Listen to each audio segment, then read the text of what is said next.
Храбриот и исклучителен мудар Хари Потер, магионичарот кој го воодушеви целиот свет, не умее да чита. Актерот Даниел Редклиф е дел од листата на познати личности, кои не знаат да читат или имаат проблеми со читањето. На листата се наоѓаат Ајнштен, Бил Гейтс, Џони Деп. На листата во Македонија е Дамјан Николовски. Тој не е актер ниту научник, но доволно храбар да каже дека има дислексија и дека студира и работи со таа состојба. Има проблеми со читањето. Пред неколку години ја диагностицирал неговата состојба, за која порано мислел дека е мрзеливост. Пред некој ден најдов текст кој што сум го пишувал во 8 оделение. Читајќи го денешна перспектива, за мене тоа е текст кој што го напишал неписмен човек. А реченицата почнува на почетокот на страната, завршува дури на крајот на страната. Голема мала буква, значи тоа се е исто.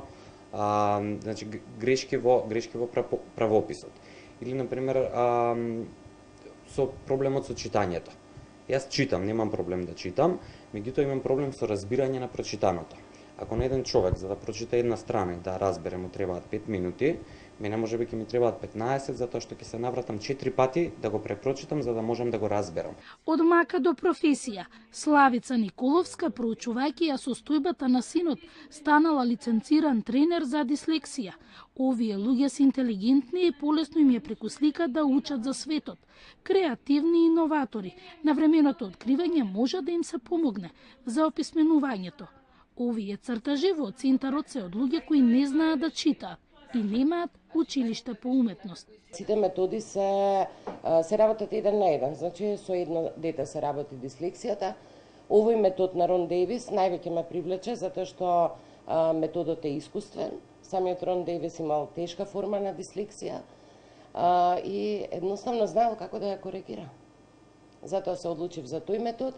Инаку обуката се спроведуваше во изминатите 3-3,5 години. Во Италија беше обуката, еден дел во Франција, во зависност од тоа како беа организирани групите.